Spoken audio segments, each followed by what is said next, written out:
Every device inside of ACI is mapped to an endpoint group. So how do we make sure that we've got the correct devices mapped into the correct endpoint groups when we're setting up our ACI network? Stick around, because in this video I'm going to go through a couple of examples on how to do endpoint group mappings. Hi, my name is Rich. Welcome to the Rich Tech Guy channel, and I've got a series of videos about ACI. And if you haven't checked those out, go ahead. I will link them up above, or I will put them down in the description down below. And go ahead and watch those if you haven't watched them already, and get caught up, and then come back to this video. Don't worry, I'll wait. All right, we all caught up now? So let's dig into how we map ACI. All right, in ACI, there are three different classifications for the endpoints. There are physical endpoints, there are virtual endpoints, and there are external endpoints. And the way we can group these into EPGs, it varies based off of the endpoint type. So for the physical endpoints, ways we can group them into EPGs would be using the incoming port or VLAN on a leaf switch. So anything on that particular port on a leaf switch or anything on a VLAN coming in on that port gets mapped to one EPG. We can also map based off of the source IP address and subnet mask. We can map based off of the source MAC address. When it comes to a virtual EPG, one of the things we can do is map based off of the virtual endpoints in the VNIC or vSwitch for where the VMs are attached to. And we can also map based off of virtual machine attributes, which would be something like akin to doing a source MAC address on a physical endpoint. And then when it comes to external endpoints, they can be classified based off of network, subnet mask, or the IP address of traffic originating outside of the ACI network. So let's get into an ACI environment, and we're going to go through and map a couple of example EPGs. All right, I am in the ACI interface. I'm logged into the APIC, and the first thing we're going to do is we're going to show the virtual networking EPG mapping. And to do that, I'm going to go take a look at the virtual networking. We have multiple options available to us in here. There's Kubernetes, OpenShift, OpenStack, Microsoft, Red Hat KVM, VMware, and also VMware SDN. I've got a VMware environment set up, and inside of this VMware environment, I'm not really going through the process to mount that, because a lot of that tends to be environment specific, but it is, there are some defaults, there are some generic areas, but then there are other areas where you do need to be specific to your environment as far as bringing VMware and associating it with ACI. Now, one of the methods that I talked about for mapping a virtual endpoint in ACI was by the association of the vSwitch or the VNIC port grouping. So that's what we're going to do here. And as I go through this, I'm going to hop over to vSphere, and we're going to see the port groupings created in real time. And in order to do that, first we're going to go over to tenants, and I've got my tenant here of RTG, and I've got application profiles.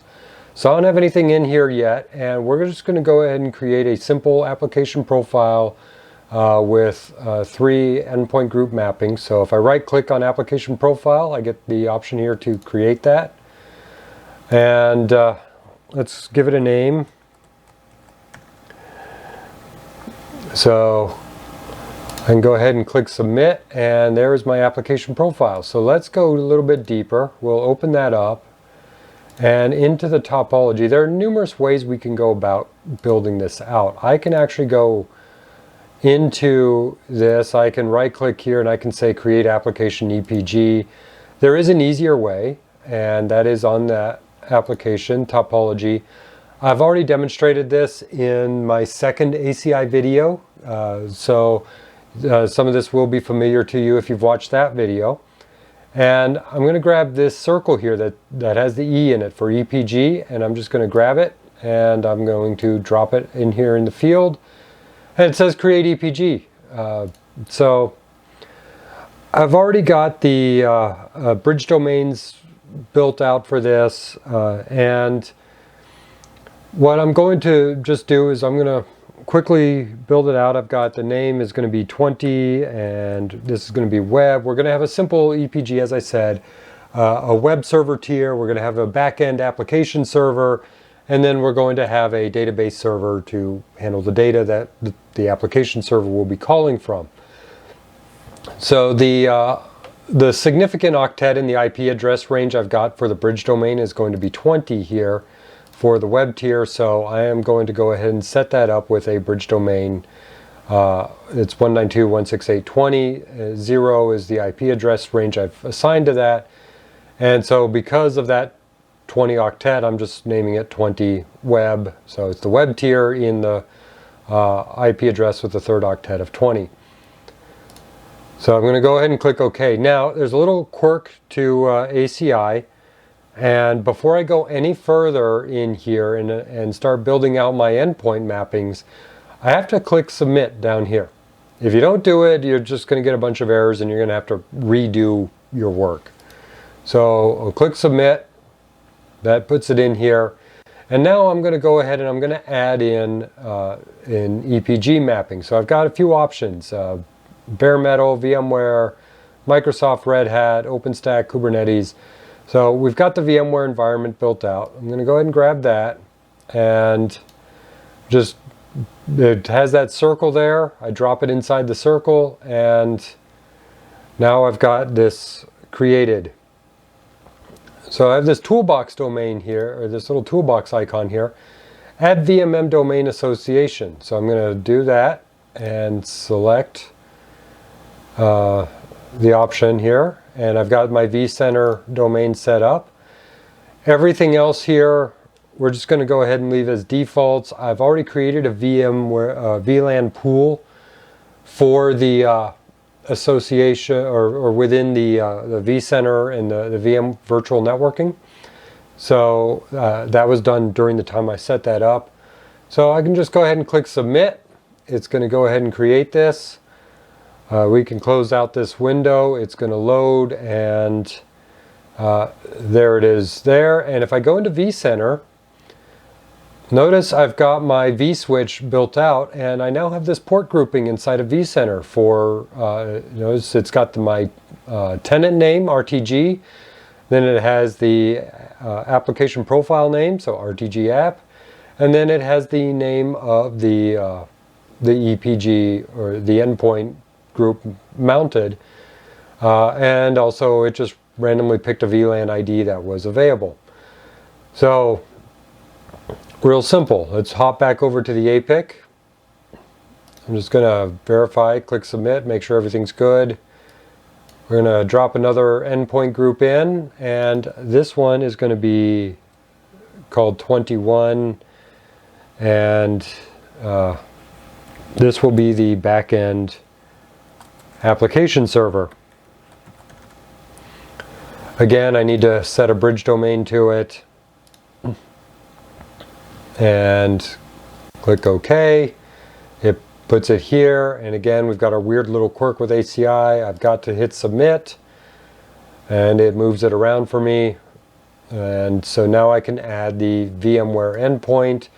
Same thing, grab the circle, drop it inside the bigger circle, go to the toolbox, add a VM domain association, vCenter, leave the rest alone, and we're going to hit submit and close it out. We hop over to vCenter, and there we go. We've created a new port group inside of the virtual switch. So we'll just do one more here and create this one. We've got, this will be 22, and that will be the database. We assign that bridge group or bridge domain to it. Click OK. We again have to click submit. Okay, we can now drop the VMware in here, VM domain association, and submit.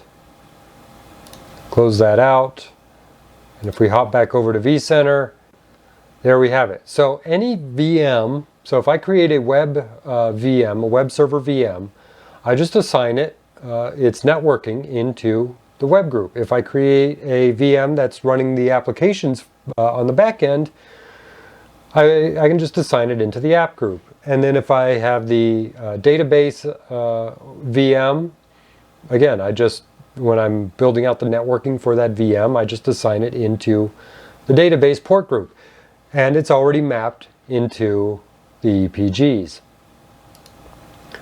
And of course, we go further into this and we go ahead and create our contract, so that way we can define the tenants that go through. And just a quick overview on the contracts.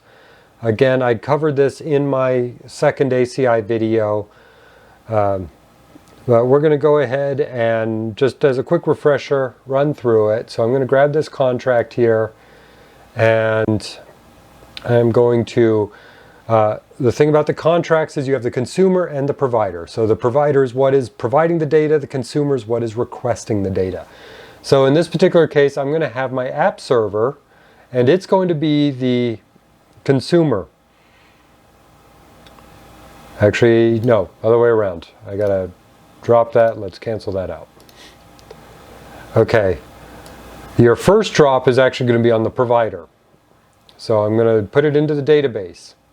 So that is my provider, and then I'm going to move this arrow around until it locks onto the app server EPG, and then let go. Now if, like I had initially done, I did it the wrong way, you do have the opportunity to correct it here.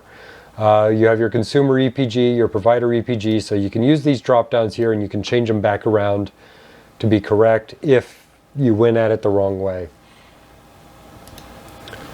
All right, so at this point I'm going to go ahead and give it give the contract a name, and there we go. We go ahead and give that the name. We have this no filter, allow all traffic. That makes the contract rather pointless. The whole idea behind ACI is to segment that out, so we're going to uncheck that. We're going to add an entry. And okay, this is going to be a MySQL is what our database is going to be. So all right, and then we are going to have this, it's going to be IP-based traffic. Our IP protocol is going to be TCP, and then we have to select, we're going to ignore the source port range, but we do have to select the destination port range.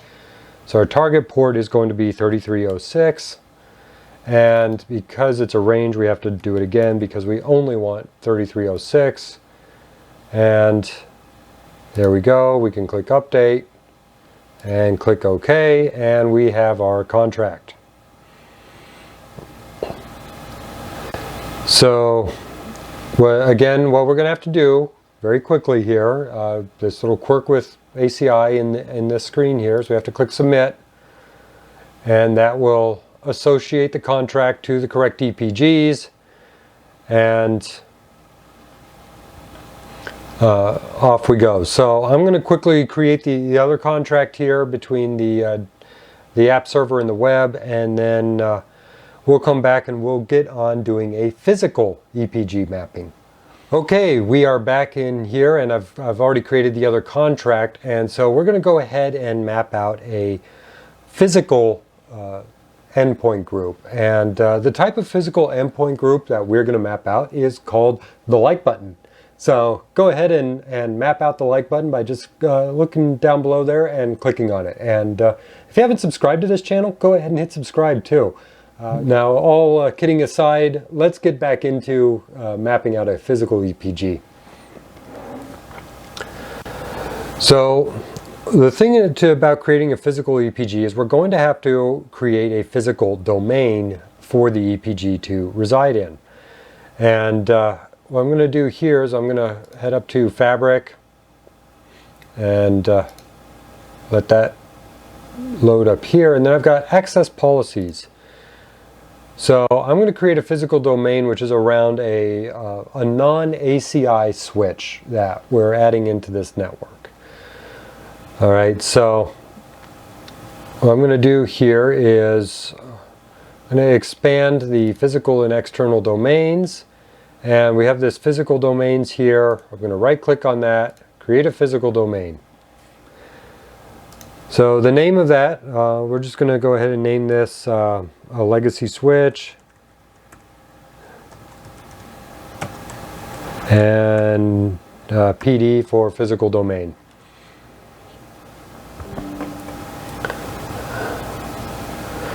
All right, and then on the associated attachable entity profile, the AEP, I've got my VMware one, but I don't want to use that one because that's for the VMware. I need to create a new one. So we're going to go ahead and create a new attachable entity profile.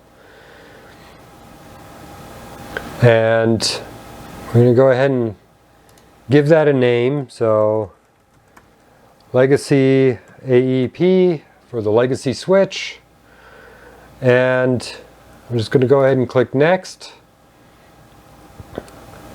And we're going to touch on the interface associations later, so I'm just going to go ahead and click finish without assigning it to any. And now I've got a VLAN pool, so let's select the VLAN pool here. I do have a VLAN pool that was created here for the VM. Again, I don't want to use that. Those VMs are assigned to the VM environment. So I'm going to create a VLAN pool here. And it'll be the legacy VLAN pool.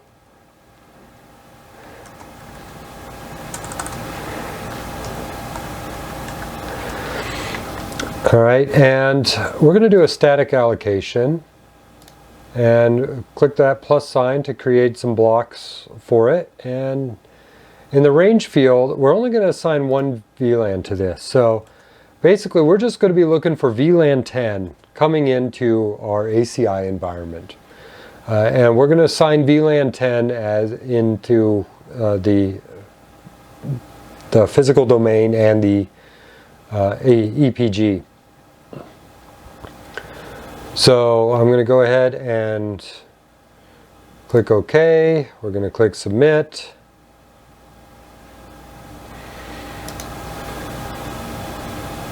And I've got the pool assigned, so let's go ahead and click Submit again. And now I have this legacy switch physical domain created. So, all right, so I'm going to,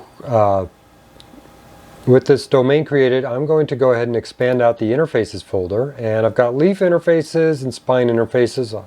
Generally, I'm not going to care about the spine interfaces unless I'm doing some sort of multi-site architecture, as I referenced in part 3 of my ACI series.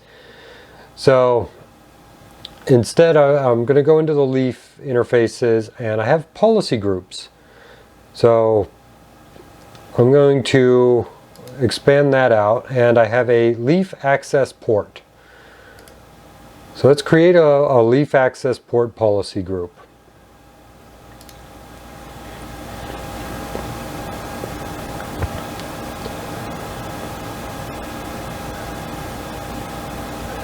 Okay, so we're going to have to go ahead and give that one a name. We've got to name everything in ACI.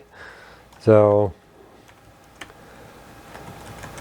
we'll name it the legacy switch, and then this will be policy group, so PG. Even though the content of this video is rated G, but you know, PG, policy group in this instance. And the attached entity profile is that legacy AEP we just created. All right, so I'm going to go ahead and submit that. We don't really need to mess around with anything else there. I've created this. So we're going to go back to, we've got our fabric access policies here, and I'm going to expand out quick start and there's this interfaces and policies. So I'm going to right click on that. Let's configure an interface for this switch to be connected to. So I've got some leaf switches here, and this particular switch is connected into switch leaf 1, which is ID 201. And now I have to select the interface. So the interface is going to be 110 that it's in. VLAN 10, interface 10. We're just going to make things easy. And the interface type is individual. And for the leaf access policy port group, we have the one that we just created. And with that, we can go ahead and click next. It's going to bring us over to the second area for confirmation. And we can just verify all the information in there and click finish. And then we got to click OK. ACI loves to just verify. Are you really certain that you want this? So, we have to confirm it a few times. All right, so now that I've got the leaf interface profile configured out, let's go ahead and start adding it in and creating the EPG. So I'm going to head back over to the tenants, and I've got my tenant here. And let's go ahead and expand out networking. And we've got bridge domains, so we'll expand that out. And I've got the one that I assigned the web server, this 20.0. So I'm going to go ahead and select this. And because the way we've got this set up is we've got some physical web servers out there on that legacy switch. So we need to create the ability for the discovery of that legacy switch. And what I'm going to do here is I'm going to go into the policy tab for this particular bridge domain. And in there is a L2 unknown unicast right here. At this point it says hardware proxy. Let's change that to flood. Okay, it's giving me a little warning. It's going to tell me that ARP flooding is also going to get set to true in order for it to be able to do this. And here we go. We're going to click submit. And again, we're going to get a warning and just saying, are you really sure you want to do this? So there's a possibility of traffic bouncing, going up and down. Yes, I want to do this. And I'm going to submit changes. If I go and I expand application profiles, we're going to select the app here. All right, so here on the application profile, I'm going to click or select the bare metal EPG here, or endpoint, and I'm going to bring it over to web where I have that bridge domain assigned. We're going to drop that in. I'm going to select plus. So now I have to choose a physical domain. So I've created the physical domain. Then I have to select the path for it. And the path is going to be, we've got a whole range here. It was pod 1, node 201, which was leaf switch 1, and then I had assigned interface 110. The encapsulation is going to be VLAN 10. And the encapsulation mode is, we're just going to trunk it, but we're only allowing VLAN 10 across the trunk.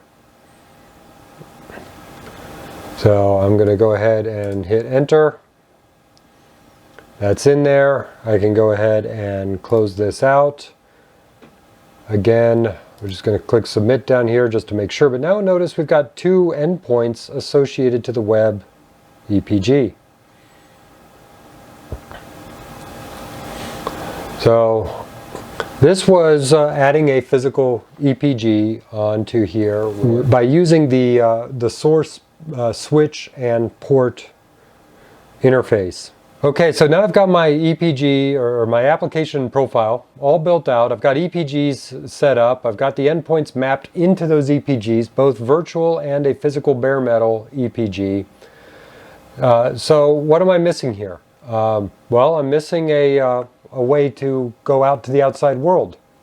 So we're going to have to create another physical domain in order to handle going to outside world, so that way people can actually connect to the web server, and it then becomes a useful setup. So in order to do that, we're going to go Fabric, and we're under Access Policies. Let's expand Physical and External Domains, and right-click on Create L3 Domain. So let's name it L3 out. And then what we're going to do is we need to assign an associated attachable entity profile. I've got my legacy one, but that was a layer 2 AEP, not a layer 3 one. I've got my VMware one, so neither of these work, so I'm going to have to create a new one. Alright, so let's name this one L3 Domain AEP. Alright, and then we're just going to go ahead and click Next, and we're going to ignore all of that and click Finish. And so now we've got our AEP set up. We are going to leave the VLAN pool blank because this is layer 3, not layer 2. So the thing we do now is we just click Submit, and we have our AEP assigned. So now I'm going to expand out the quick start here, right click, and we're going to create an interface for it. Alright, so I have the external route out. It's going to be connected onto both leaf switches, and on the leafs, on both of those leaf switches, it's going to be on interface 1.5. Alright, in the interface type here, or actually first we're going to have the leaf profile name. We're going to give it a brief modification here. Let's assign this with L3 out, just so it's easier to reference later on. The interface type is going to be individual, and we're going to have a leaf access policy port group. But again, we don't want to use this legacy one. So let's create a new one.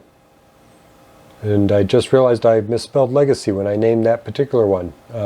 So always something to watch out for.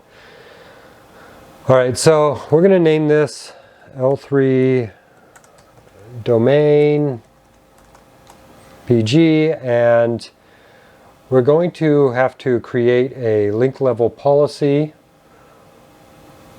So in here, I've got a 10 gig link level policy, but we're going out into the broader WAN here, and we're not likely going to have a WAN connection at 10 gigs. So we're going to have to create a new link level policy.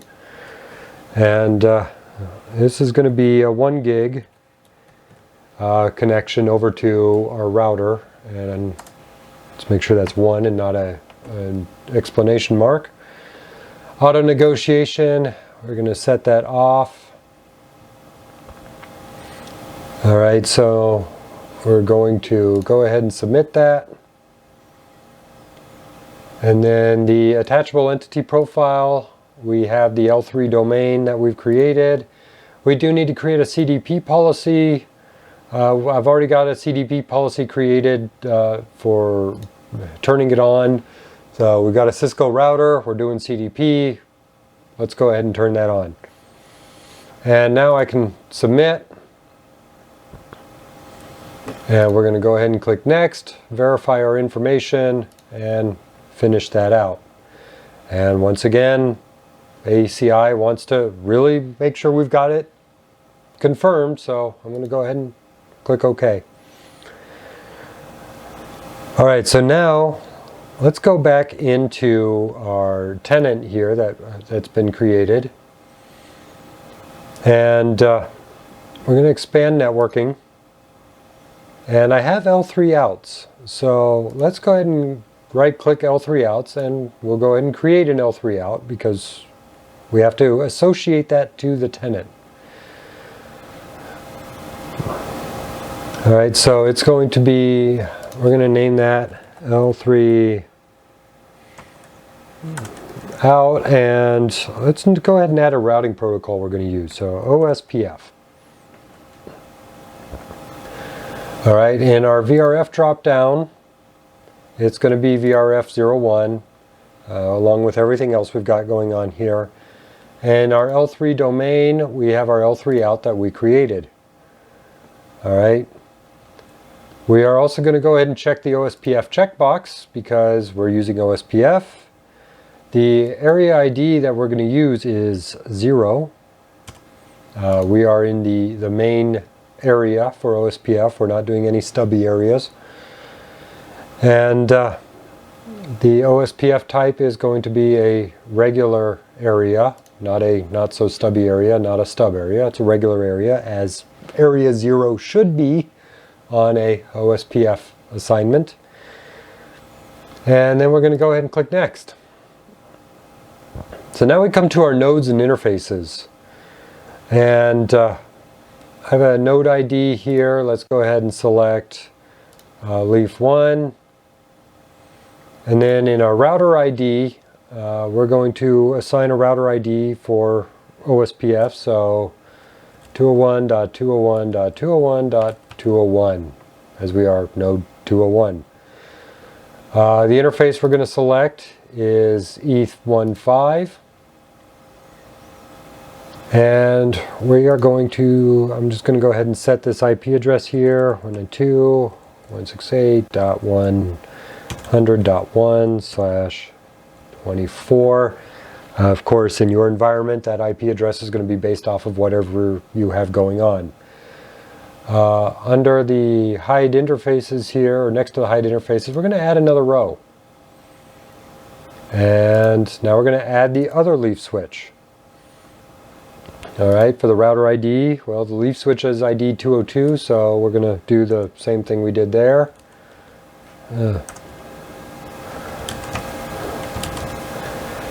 And again, on the interface, we're going to select 1.5. And this particular one is going to be 192.168.100.2. All right. And yeah, we need to add a subnet mask. All right, so let's go ahead and click next, and we're now into the protocols. We're just going to click next to get through that. We now have external EPG. So the name is L3 out, and the provided contact here, I am going to have to create, or provided contract. We're going to have to create a contract for this. Okay, and in the name field, this is going to be permit to L3 out. In the subjects here,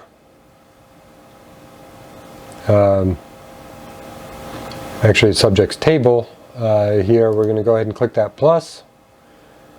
So now I have to create a contract subject, and again we're going to go ahead and name it the same thing.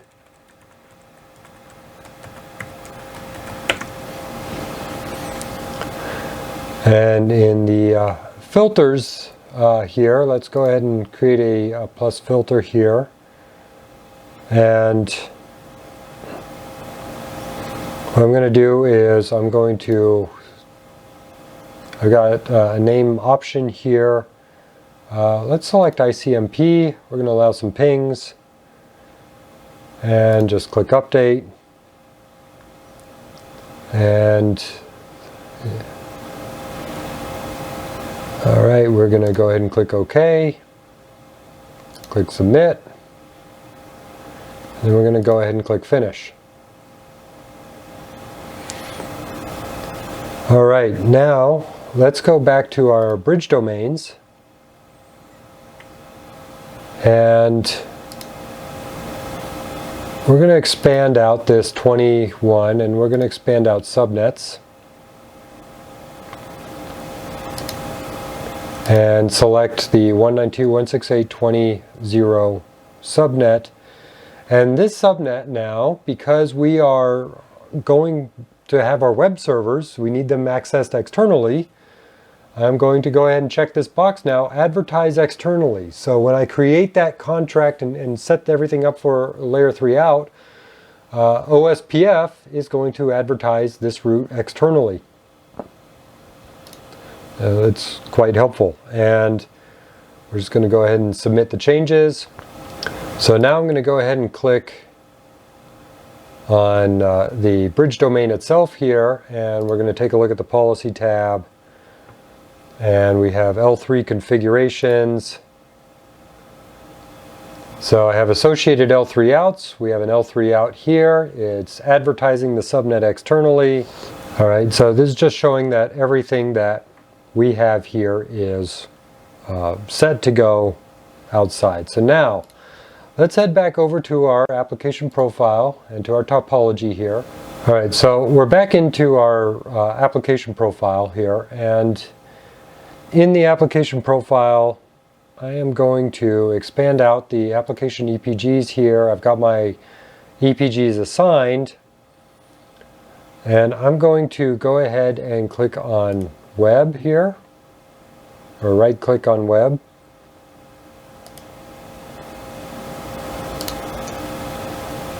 And I am going to add a consumed contract.